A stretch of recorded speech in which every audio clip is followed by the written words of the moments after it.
Presidente, muy agradecida por tenerme aquí en su casa. Sé que está viviendo ahora aquí en el Palacio, ¿no? Sí, bienvenida, Patricia. Estoy a sus órdenes. Gracias, presidente. ¿Cuál ha sido su principal logro en este primer año? Bueno, cesar la confrontación que había en el país. Cuando yo llegué, la confrontación política era muy grande. Les convencí a los ecuatorianos que eso de pelearse por razones políticas no valía la pena. Y empezamos a dialogar, empezamos a conversar, a ponernos de acuerdo, a ser más tolerantes, a ser más respetuosos, a respetar la libertad de expresión, respetar los derechos humanos que habían venido a bastante menos en el periodo pasado, y así logramos la reconciliación nacional. Creo que ese es el principal logro. Es cierto, muchos están de acuerdo con eso, coinciden y lo elogian por esa actitud. De aquí en adelante, ¿cuál es la próxima etapa del gobierno de Lenín Moreno? Bueno, realmente continuar aquello que hemos logrado con éxito, como las mesas de diálogo. Casi 36.000 representantes de no menos de 600 organizaciones han dialogado en 445 mesas de diálogo. Seguir dialogando para seguir obteniendo consensos, acuerdos mínimos para poder tomar decisiones a futuro. Sin duda alguna, el principal reto es estabilizar la economía. Se nos dejó una economía al borde del colapso y hay que superarla, hay que superar esa instancia, y la mejor manera que hemos encontrado es ahorrar y pedir a algunos sectores su parte de sacrificio para poder salir adelante. ¿Cuál es la estrategia entonces? ¿Qué medidas piensa tomar específicamente para apuntalar la economía en términos de ahorro y de recaudación? Sí, bueno, nosotros ya hemos enviado a la Asamblea el veto para la ley de reactivación económica. Es una ley con un texto un poco largo que tiende pues precisamente a eso, a la reactivación económica, a la inversión, a propender la inversión y a favorecer el empleo y el bienestar de los ciudadanos. En esta semana que viene o la otra, a más tardar, la Asamblea nos remitirá ya sus puntos finales y la aprobación de esas reformas y de esa ley. Y tendremos ya el mecanismo jurídico como para salir adelante en este proceso de nivelar cuentas y estabilizar la economía, pero sobre todo favorecer la inversión, favorecer la producción, favorecer el empleo y por consiguiente el bienestar de los ecuatorianos. Para nuestra audiencia en Estados Unidos, ¿puede ser un poquito más específico en términos de cómo fomentar la inversión? Por ejemplo, tengo entendido que esa ley de fomento productivo... Sí, exoneración de impuestos, devolución del impuesto a salida de capitales, incentivos de varios tipos, como el hecho de, por ejemplo, no pagar impuestos a la renta durante 20 años, principalmente en la zona de frontera, que tenemos especial interés en desarrollar. No pagar el impuesto a la renta por 10 años en las ciudades que no sean las centrales de Quito y Guayaquil, y de 8%, de 8 años a las empresas que inviertan en Quito o Guayaquil.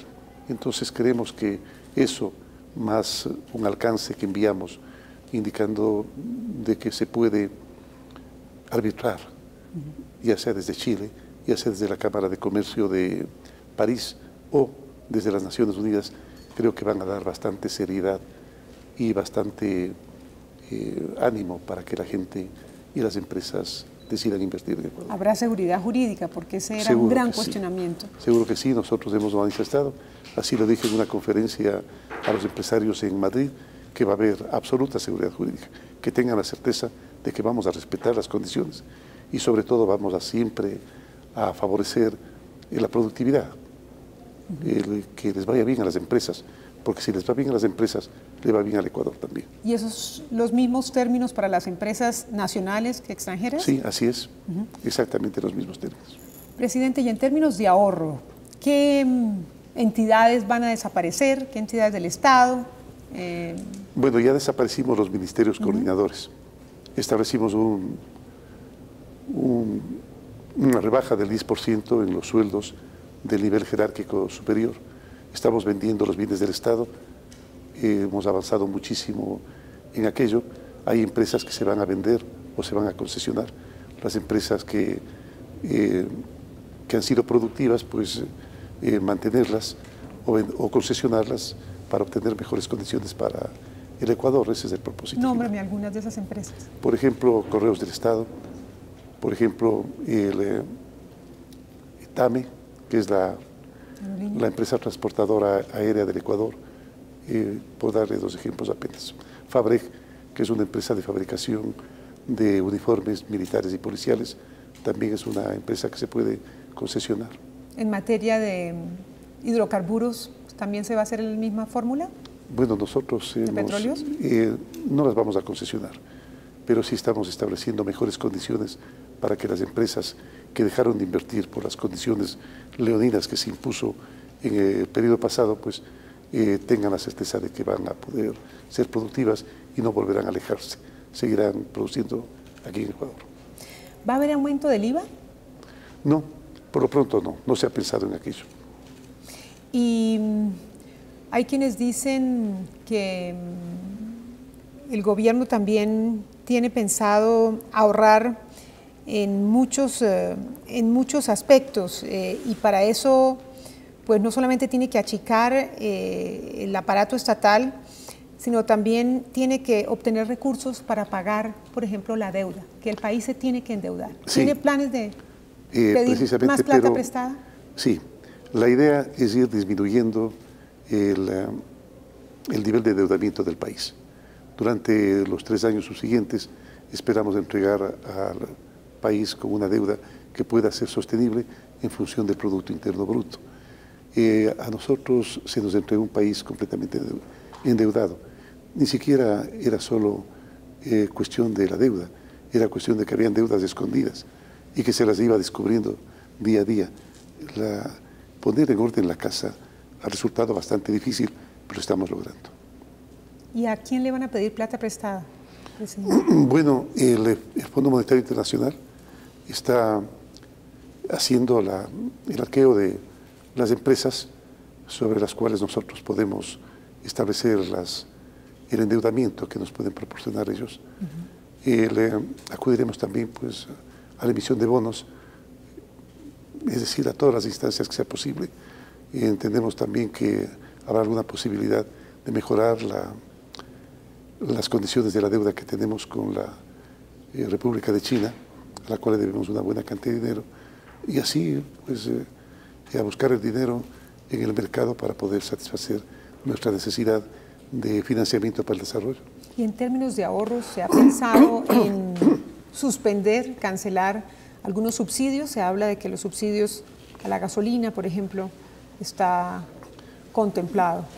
Bueno, el subsidio a la gasolina, y ahora más aún cuando el precio del petróleo se ha elevado, es un subsidio bastante alto. Lo estamos considerando, no hemos tomado una decisión acerca de ello todavía. ¿Y cuáles serían las opciones en términos bueno, de suspender ese subsidio? Sí, las opciones son, sin afectar de manera onerosa la economía de los ecuatorianos, pues subir la gasolina, principalmente la gasolina súper que es utilizada por aquellos que tienen carros de alta gama. ¿Y cuándo va a tomar esa decisión, presidente? En los próximos días tomaremos la decisión de si lo hacemos o no lo hacemos, de acuerdo al informe que se nos dé por parte del Ministro de Economía. Muy bien. Presidente, pasemos al tema Assange. Usted acaba de regresar de una gira de Gran Bretaña, también estuvo en España. Sabemos que su gobierno ya está en conversaciones directas con alguien que ya ha designado a Assange para avanzar en ese diálogo.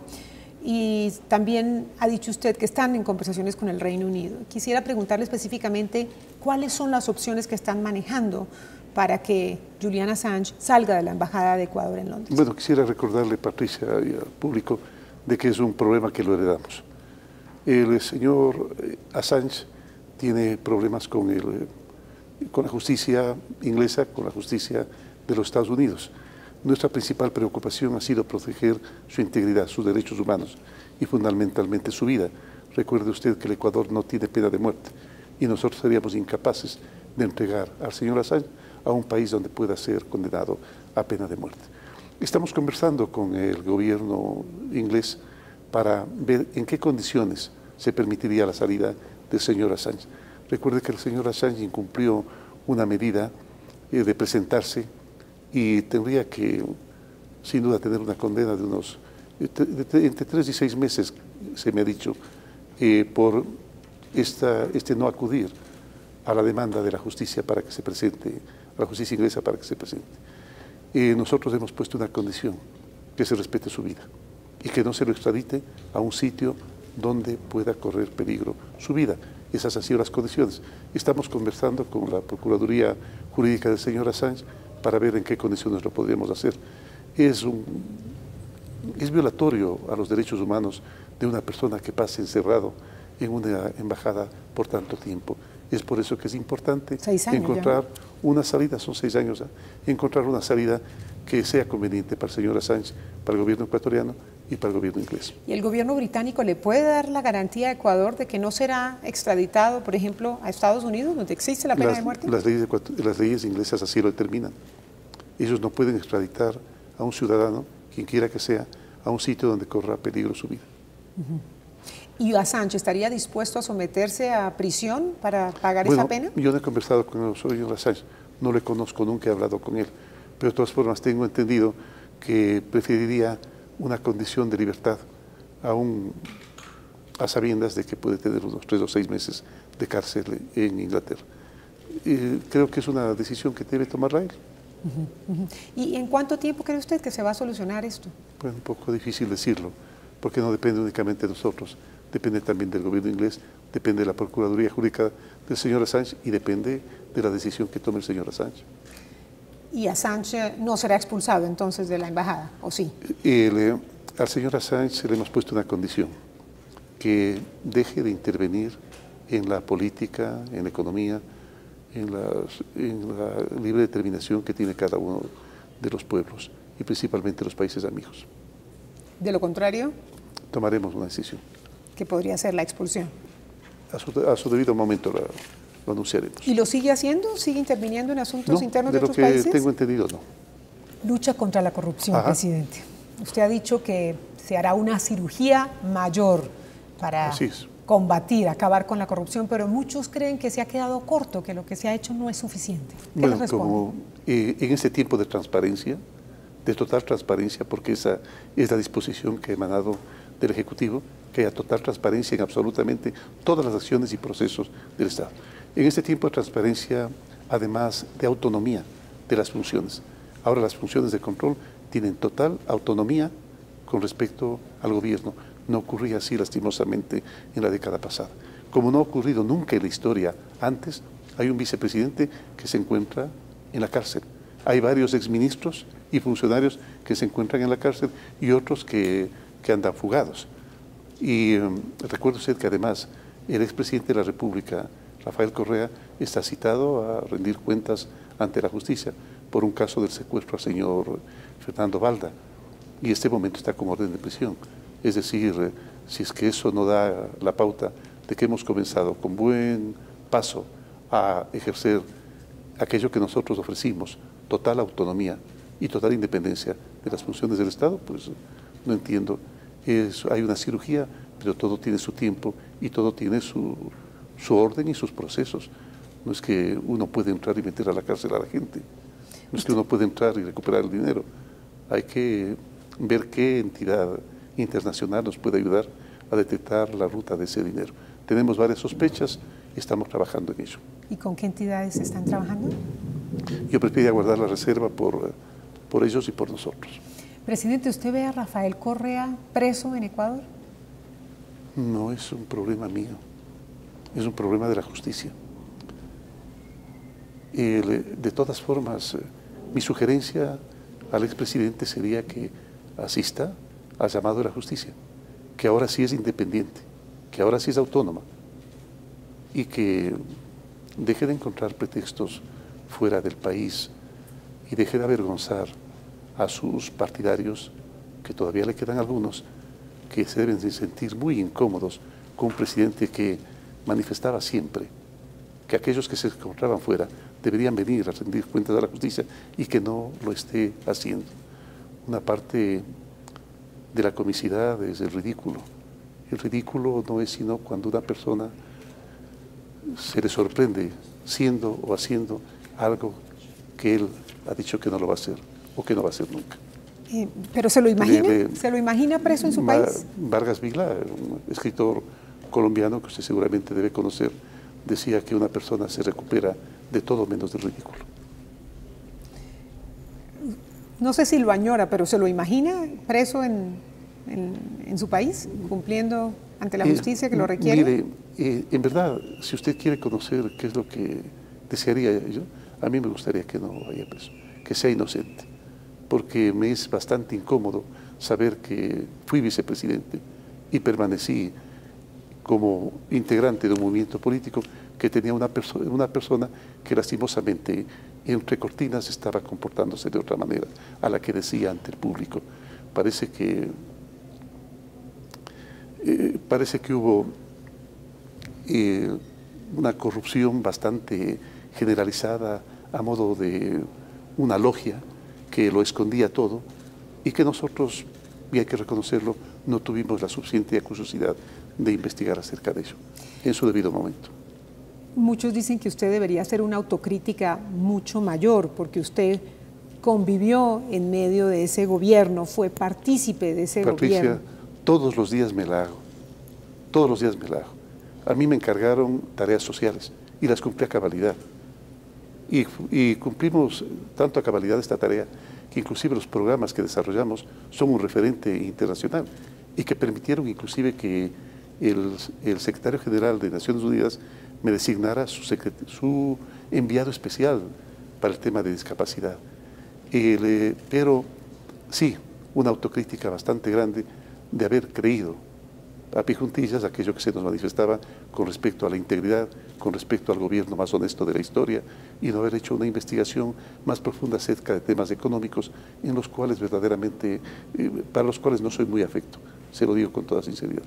¿Y qué le responde a aquellos que dicen que usted no solo es un traidor, sino también un oportunista que se valió de un gobierno que fue popular para llegar a la presidencia y ahora desde la comodidad del poder le queda fácil señalar? ¿Qué le responde? Yo tenía más popularidad que el señor Correa en el momento en que entré en las elecciones. Es por eso que él fue a Ginebra, donde me encontraba residiendo yo, cumpliendo con esas funciones que le he manifestado, y me pidió durante 2 horas que aceptase la candidatura a la presidencia.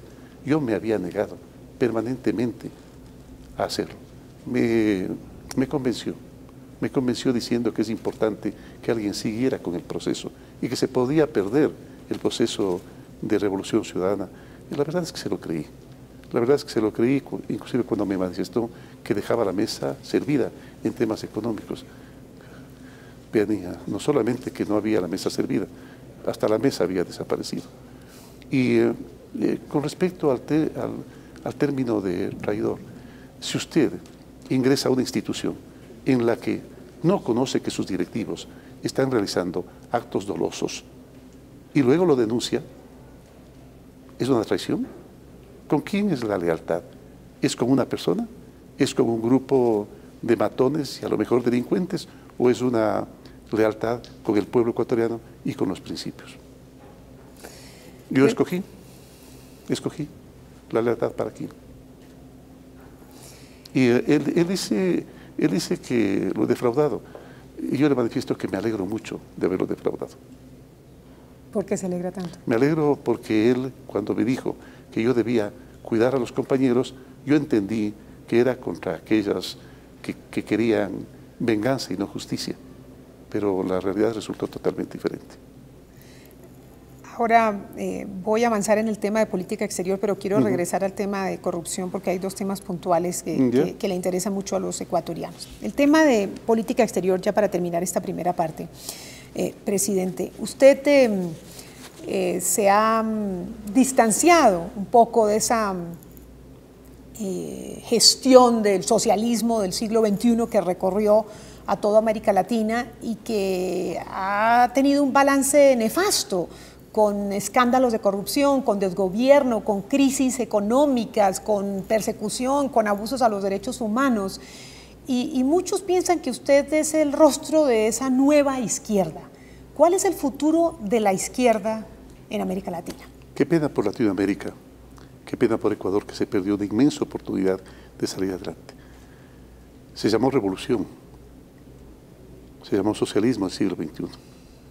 Que yo sepa, el socialismo no engendra dentro de sí secuestros, asesinatos, solapamiento, inclusive desaparición de personas, corrupción, falta de tolerancia, falta de respeto a la dignidad humana, falta de respeto a los derechos humanos, falta de libertad de expresión. Eso no es bajo ninguna circunstancia socialismo. El socialismo es bastante más que ello y está sin duda encaminado a favorecer a los que más lo necesitan. Ese es el fundamento del socialismo. Nosotros somos socialistas, somos gente de izquierda y queremos de alguna forma construir esa nueva izquierda. Esa izquierda que lastimosamente fue prostituida por el concepto de revolución ciudadana. Ahora se llama revolución, perdónenme la palabra, a cualquier pendejada. Y no es así. Revolución es un proceso de transformación dialéctica que permite que en espiral siempre vayamos avanzando, pero hacia algo mejor. ¿Puedo inferir entonces que usted se quiere desmarcar aún más de los gobiernos de Venezuela y Nicaragua? ¿Son esos gobiernos unas dictaduras? ¿Sí o no? Es un poco difícil decirlo. Hay diferentes formas de presentación de la democracia. No creamos nosotros que la forma como nosotros entendemos la democracia es la única que existe. Existen varias formas de presentación de la democracia. Pero cuando esas presentaciones de la democracia lastimosamente violan precisamente los procesos democráticos y se violan los derechos humanos, o hay 300 o 400 muertes como sucede en un país, o hay desplazamientos de 2 millones de personas que no salen y abandonan el pueblo, la tierra amada de Ghana, pues ellos abandonan porque están mal. El momento en que eso ocurre ya no creo que exista una revolución y hay que reverlo. Es por eso que yo hice un planteamiento que me parecía el más adecuado. Inclusive, ¿pero son o no dictaduras, presidente? ¿Por qué le cuesta tanto denominarlas así? Hay autoritarismo. ¿Y por qué no decir dictaduras cuando están todos los ejemplos que demuestran que han abusado de su poder? Pero hay muchos elementos que coinciden con la democracia. Hay muchos elementos que coinciden con la democracia. Es por eso que yo siempre creo que a las democracias, independientemente de su presentación, hay que darle su oportunidad. Y yo hice la propuesta que se haga una consulta popular en Venezuela con observadores internacionales bastante calificados, en las cuales el pueblo refrende o no al gobierno del presidente Maduro. ¿Apoyaría usted el informe del secretario general de la OEA describiendo la situación de Venezuela como un gobierno donde se cometen crímenes de lesa humanidad y presentar ese informe ante la Corte Penal Internacional? Habrá que hacer la investigación adecuada. Habrá que hacer la investigación. De lo que yo recuerdo, bueno, hay más de 100 muertos en Venezuela y 400 en Nicaragua. Lo que me parece a mí un poco extraño es que nos preocupemos más de Venezuela que de Nicaragua. En Nicaragua ya ventajosamente la OEA hizo su manifiesto y el Ecuador lo apoyó. Viaja la próxima semana, presidente, sí, a Colombia para la toma de posesión del nuevo presidente Iván Duque. ¿Qué expectativas tiene frente a la relación bilateral de cara especialmente a la crisis en la frontera común, a la crisis de criminalidad, de narcotráfico? Bueno, en primer lugar, felicitar al presidente electo Iván Duque y al pueblo colombiano por haber llevado con normalidad su proceso democrático y desearle los mayores éxitos, porque los mayores éxitos de él serán éxitos para el pueblo colombiano principalmente y para nosotros también, por supuesto. Conversaremos con el presidente electo Iván Duque el día lunes, por la tarde estaré con él. Hablaremos de algunos temas de comercio, temas de frontera, temas de la seguridad, que son los temas que más latentes en este momento. ¿Está preocupado Ecuador de que con el nuevo gobierno se arrincone a la guerrilla hacia el sur del país y finalmente sean los ecuatorianos los que reciban esa violencia en su frontera norte? Mire, Patricia, lastimosamente el país en la década pasada descuidó bastante su frontera. Hubo un alto grado de permisividad para el paso inclusive de la droga de los narcodelincuentes que la producen, que la cultivan y la producen en Colombia. Lastimosamente eso generó una situación de bastante inseguridad en nuestra frontera norte. Y en este momento, cuando el presidente decidió que no pase un solo gramo de cocaína, de droga por nuestro territorio, en ese momento empezaron las respuestas que usted conoce. De eso vamos a conversar con el presidente, de nuestro esfuerzo. Así como le dije al vicepresidente Mike Pence, le manifesté que nos asombraba que a pesar de nuestro gran esfuerzo, el apoyo que se da a el apoyo económico que se da al Ecuador por este concepto de lucha contra el narcotráfico no es el que amerita esa tarea inmensa que estamos cumpliendo. Nosotros impedimos que pase por nuestra frontera la droga y que sea luego expedida en los Estados Unidos, en Europa y en Australia, por una razón muy sencilla. A lo mejor si seguimos con la permisividad no pasa absolutamente nada, pero eso no hay cómo permitirlo. Nuestra ética, nuestra moral nos impide que dejemos pasar un solo gramo de droga que vaya destinada a cercenar el futuro de niños y jóvenes en cualquier parte del mundo. UNASUR, presidente. Ajá. ¿Ecuador se va o se queda de UNASUR? Bueno, nosotros somos amigos de la integración, creemos en la integración, pero una integración un poco extraña, en la cual inclusive sus integrantes no designan por caprichos a su secretario durante casi un año. Eso no puede darse. Y aún más, el Ecuador había construido, el Ecuador no es un país rico, no es un país de opulencia, había construido un edificio de casi 50 millones de dólares en la mitad del mundo, destinado a UNASUR que no estaba cumpliendo absolutamente ninguna función. Nosotros estamos haciendo un llamado a una nueva UNASUR, una UNASUR más tolerante, UNASUR en que se practique de mejor manera la democracia. Y estamos obteniendo buenas respuestas de todos. Con respecto al sitio en el cual funcionará, no tenemos problema. El Ecuador tiene varias dependencias que pueden servir perfectamente para ese proceso nuevo, una nueva UNASUR. Vuelvo a recalcar, creemos en la integración y estamos haciendo esa convocatoria a los países hermanos. Pero entonces los países que ya anunciaron que se retiraban, 6 países, ¿usted Ajá. los está convenciendo Sí. para que se queden? Sí, cómo no. Y hay bastante entusiasmo por parte de ellos, porque nadie está contra la integración. Lo que estamos es contra los voluntarismos, los caprichos que impiden que UNASUR salga adelante. 3 preguntas puntuales, presidente, Ajá. sobre temas más locales. Cuando hablábamos de corrupción, que quería yo volver al tema, hay quienes cuestionan que en su gobierno participan varios funcionarios Ajá. que tienen cuestionamientos sobre su proceder. Y algunos citan el caso del ex general de la Fuerza Aérea Gabela, Jorge Gabela. Muchos dicen que, y creo que la viuda del general envió una carta donde cita los, creo, 22 funcionarios que Ajá. estuvieron directa o indirectamente relacionados con ese comité interinstitucional Ajá.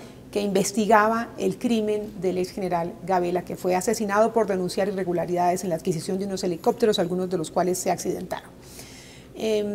¿Por qué mantener todavía esos funcionarios si usted habla de lucha contra la corrupción, hacer un gobierno con transparencia Ajá. y sin cuestionamientos? Bueno, mire, yo le comentaba de que nosotros declaramos una transparencia total. Tal es así que inclusive hemos solicitado ingresar a la Alianza Global de la Transparencia, en la cual pues con concurrencia y con responsabilidad de la ciudadanía queremos utilizar los mejores mecanismos para lograr la optimización y la transparencia de todos los procesos públicos, inclusive utilizando los últimos medios de la información y de la comunicación. La señora viuda de Gabela, nosotros le hemos ayudado bastante en su legítimo derecho de tratar de encontrar a los verdaderos culpables del crimen de su esposo, que sospechamos podría no tratarse de un crimen común. Eso no está comprobado. Hay un perito argentino que presentó un informe que fue confidencial. Nosotros hemos levantado ya esa confidencialidad y hemos pedido al perito que venga e informe y vuelva a rehacer el informe. Eso nos permitirá saber la verdad, pero mientras tanto no podemos levantar sospechas sobre todo el mundo y más aún sobre funcionarios que están cumpliendo a cabalidad sus tareas. Si es que alguno de ellos está inmerso en este caso, pues la justicia se encargará de ello e inmediatamente será separado del cargo. ¿Va a levantar la reserva sobre el trabajo de esa Está comisión levantada. interinstitucional? Está levantada esa reserva y se levantará todas las reservas que sean necesarias para dar absoluta transparencia a nuestro accionar. ¿Y se le va a garantizar la seguridad al perito argentino? Totalmente. ¿Cuando llegue al país? Totalmente, como lo hicimos hace aproximadamente un mes y medio que estuvo acá. Dos preguntas más, presidente. El Consejo de Participación Ciudadana Transitoria está tomando unas medidas que están cambiando todas las cabezas de los principales poderes del Estado. Y le quiero preguntar, ¿está de acuerdo con las medidas que está tomando el Consejo de Participación Ciudadana primero? Mire, ¿le gustan? Aún en el supuesto de que no esté de acuerdo, no podría decirlo, porque yo he manifestado que va a haber absoluta autonomía, absoluta independencia en cada una de las funciones del Estado, y el Consejo de Participación Ciudadana es una de ellas, que de acuerdo a la consulta popular pues va a evaluar y está cambiando, pues como usted lo manifiesta, a las cabezas de esas funciones del Estado. Tiene el derecho de hacerlo de acuerdo a la consulta que se hizo y nosotros lo estamos respetando. Sus críticos dicen que están cambiando los funcionarios correístas para poner los morenistas. ¿Es cierto eso? En absoluto. Tan en absoluto que cuando yo propuse los nombres de las personas que participen en el Consejo de Participación Ciudadana y Control Social, habían 5 de ellos de los cuales yo no había visto jamás en mi vida. Y a su pregunta, no, en absoluto. Estamos dejando que el Consejo actúe de manera independiente.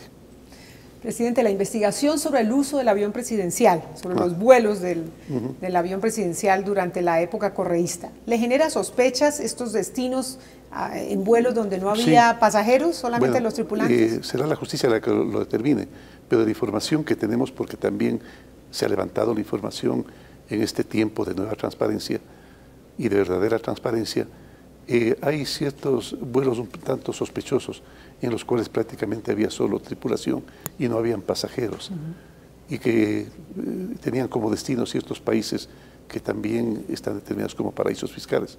Bueno, la justicia lo determinará. ¿Y no deberían incluir los vuelos bajo su gobierno para que no se vea como una persecución política? Al gobierno mío, pero encantado. Encantado. Lo que sí me gustaría, le voy a comentar algo. Casi en el primer semestre de mi gobierno, casi no pude volar, porque los aviones nuevos estaban siempre en reparación. Una cosa un tanto extraña. Pero de todas formas, igual, acepté que así podía ser. Encantado que se haga la investigación correspondiente, que se la amplíe, pero me gustaría también que el señor Contralor determine mediante un reglamento cuál es el uso que se puede dar al avión presidencial. Si en el avión presidencial se puede hacer únicamente viajes que corresponden a la tarea gubernamental, o puede el presidente también transportarse, por ejemplo, el momento en que va a una casa que tiene en Salinas, la presidencia de la República, si puede transportarse allá en el avión presidencial, si puede en ella transportar a su esposa o a alguien de la familia, si puede haber un invitado, el momento en que se transporta en el Ecuador o en el exterior. Eso, por favor, es importante que la Contraloría ya lo determine mediante un reglamento, para estar tranquilos todos.